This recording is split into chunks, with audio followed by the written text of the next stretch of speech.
अस्सलाम वालेकुम दोस्तों, पाकिस्तान गवर्नमेंट ने ऑफिशियली इनवाइट किया है भारतीय वज़ीर-ए-आज़म मोदी को।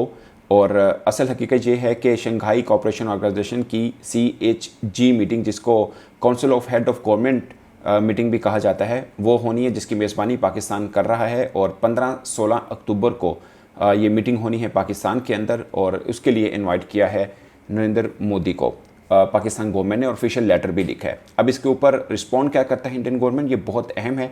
जो भारतीय मीडिया रिपोर्ट कर रहा है वो ये कह रहा है कि भारतीय वज़ीर-ए-आज़म तो शायद इस मीटिंग के लिए ना आए, क्योंकि जो पिछली मीटिंग यही सेम हुई थी बिशक के, उसमें उनके जयशंकर जो कि फॉरेन मिनिस्टर हैं उन्होंने अटेंड की थी। मगर SCO, जिसको शंघाई कोऑपरेशन ऑर्गेनाइजेशन कहा जाता है, उसकी दो एक्चुअल में आगे हैं, जिसमें एक काउंसिल ऑफ हेड है और हेड ऑफ गवर्नमेंट, और दूसरा council of head of state. तो हेड ऑफ स्टेट की जो मीटिंग्स होती हैं वो तमाम मोदी जी ने खुद अटेंड की हैं, सिवाय काज़ाकिस्तान के अंदर जो हुई थी वो उन्होंने अटेंड नहीं की थी। उसकी वजह ये थी कि उनके यहाँ वहाँ पे पॉलिटिकल क्राइसिस चल रहा था और पार्लियामेंट के अंदर उनको अटेंड करना था सेशन, इस वास्ते वो अटेंड नहीं कर पाए थे।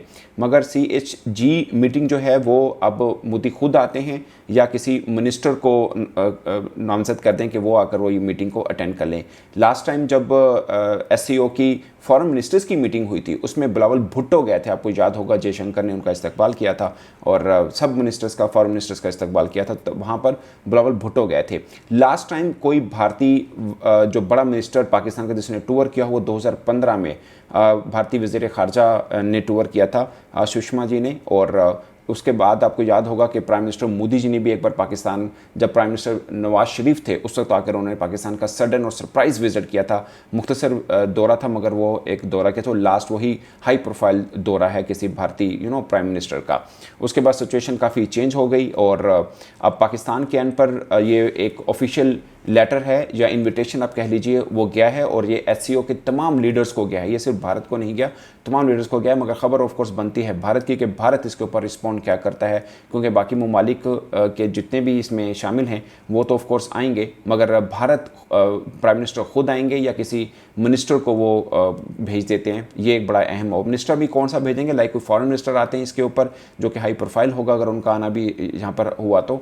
बट इस चीज़ का पाकिस्तान ऑफ कोर्स वेट करेगा। और इसमें ये एक SCO का प्रोटोकॉल है कि किसी ना किसी जितने भी इसके मेंबर हैं, खासकर पाकिस्तान और भारत इनके परमानेंट मेंबर हैं, तो उनको आना तो ज़रूर होता है। अब किस प्रोफाइल का, किस कद काट का मिनिस्टर आता है वो मानी रखता होगा। और पाकिस्तान के लिए ये भी बहुत खास है, अगरचे पाकिस्तान भी शायद बहुत उम्मीद लगा के नहीं बैठा कि नरेंद्र मोदी जो हैं वो खुद आएंगे इसके ऊपर। अगर वो आ जाते हैं तो ऑफकोर्स ये दोनों ममालिक के दरमियान ताल्लुकात के लिए, जिसे कह सकते हैं, बर्फ़ पिघलने का आगाज़ ज़रूर हो सकता है। और ये इस पर्सपेक्टिव में भी है कि दोनों तरफ के जो आम लोग हैं वो देखना चाह रहे हैं कि अब पाकिस्तान ने लास्ट ईयर पाकिस्तान अपना फॉरेन मिनिस्टर वहाँ पर भेजा था, यानी बिलावल भुट्टो वहाँ पर गए थे। अब देखते हैं कि वो किस प्रोफाइल के मिनिस्टर को पाकिस्तान में इस मीटिंग के लिए भेजेंगे। अगरचे मीटिंग एक SCO की मीटिंग है, मगर चूंकि पाकिस्तान होस्ट कर रहा है और किसी भारत का लाइक वज़ीर-ए-आज़म या फॉरेन मिनिस्टर अगर इसमें आते हैं तो वो काफ़ी हद तक इंटरनेशनल मीडिया के लिए भी अट्रैक्शन बनी रहेगी। और इस चीज़ को मैं अगरचे जोड़ना नहीं चाह रहा, बट मैं एक बात ज़रूर कहूँगा कि पाकिस्तान पर्सपेक्टिव में इसलिए भी अहम है, खासकर दोनों तरफ के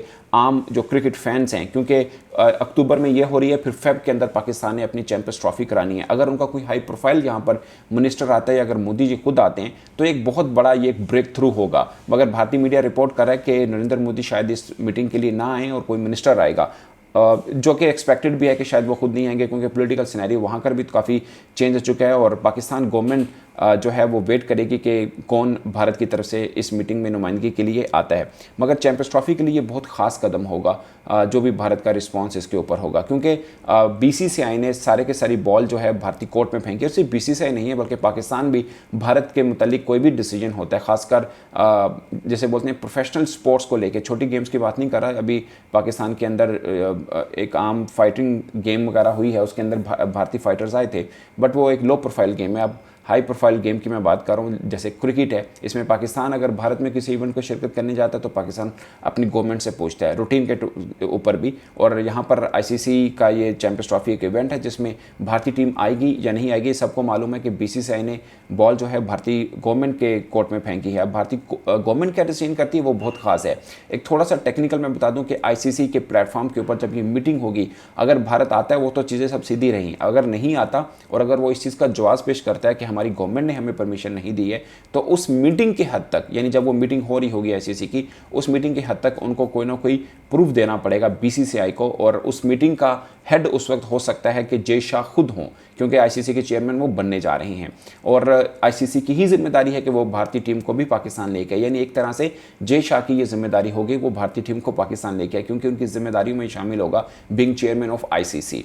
तो ये एक इंटरेस्टिंग सिचुएशन बनने वाली है कि रिस्पॉन्सिबिलिटी और जो जिम्मेदारी आप कह लीजिए कि वो आईसीसी की होगी कि तमाम टीमें 8 जो हैं वो पाकिस्तान में आएँ, और उस वक्त चेयरमैन जय शाह होंगे। और ये एक अजीब या आप कह लीजिए सरप्राइज टाइप का एक माहौल बना होगा। मगर बीसीसीआई के जो भी सरबराह उस वक्त होंगे जो उस मीटिंग को अटेंड कर रहे होंगे, वो भारतीय गवर्नमेंट का लेटर जरूर दिखाएंगे, जिसके अंदर जो भी लिखा होगा कि सिक्योरिटी वजूहात की बिना पर वो अपनी टीम नहीं भेजना चाह रहे हैं, या किसी भी इशू के बुनियाद के ऊपर अपनी टीम नहीं भेजना चाह रहे हैं, तो ऐसा एक लेटर ज़रूर उस मीटिंग के अंदर मतलब बीसीसीआई खुद नहीं देगा, वो उससे पहले ही वो आईसीसी को दे चुका होगा, और आईसीसी के जो चेयरमैन जो भी होंगे, मोस्ट प्रोबेबली जय शाह साहब होंगे, वो लेटर दिखाएंगे कि ये बीसीसीआई की तरफ से लेटर आया और ये उनको गवर्नमेंट ने उनको दिया है कि ये पॉलिटिकल इशू है या सिक्योरिटी इशू है। पॉलिटिकल इशू तो खैर नहीं, बट सिक्योरिटी इशू है जिसकी वजह से वो ये नहीं दे सकते। तो सिक्योरिटी इशू का लेटर आईसीसी के प्लेटफॉर्म के ऊपर दिखाना इटसेल्फ एक diplomatic relation point of view से एक बहुत बड़ी चीज़ होती है। मैं पाकिस्तान में काफ़ी एक्सपर्ट से बात कर चुका हूं, उन्होंने बोला कि ये डिप्लोमेटिकली बहुत असरअंदाज होता है। जैसे एससीओ की अब मीटिंग है कि पाकिस्तान ने एक प्रोटोकॉल को फॉलो करते हुए इन्वाइट किया भारतीय वज़ीर आज़म को, सेम जब भारत के अंदर थी उन्होंने भी पाकिस्तान को इन्वाइट किया था, पाकिस्तान के बिलावल भुट्टो गए थे। तो ये डिप्लोमेटिक रिलेशंस होते हैं, और आप वर्ल्ड के अंदर ये मैसेज नहीं दे सकते कि आपने मतलब यूँ रूड आंसर किया कि हम सिक्योरिटी की वजह बना रहे हैं और इसलिए हम अपनी टीम को नहीं भेज रहे हैं। इसके बड़े सर्कमस्टांसिस होते हैं और बड़े रिजल्ट भी इस चीज़ के आते होते हैं, डिप्लोमेटिकली मैं बात कर रहा हूँ। तो ये बहुत दो एक खास चीज़ें हैं जो अब पाकिस्तान भारत रिलेशन को लेके आगे आने वाली हैं। 1 अक्टूबर में है जो एससीओ की मीटिंग हो रही है, दूसरी चैंपियंस ट्रॉफी है, और मुझे लगता है कि दोनों ममालिक के दरमियान तल्लुकात के हवाले से ये दोनों चीज़ें बहुत खास हैं। इस पर आप अपनी राय कमेंट बॉक्स में ज़रूर बताइएगा। मेरी तरफ से इतना ही, इजाज़त दीजिए, अल्लाह हाफिज़।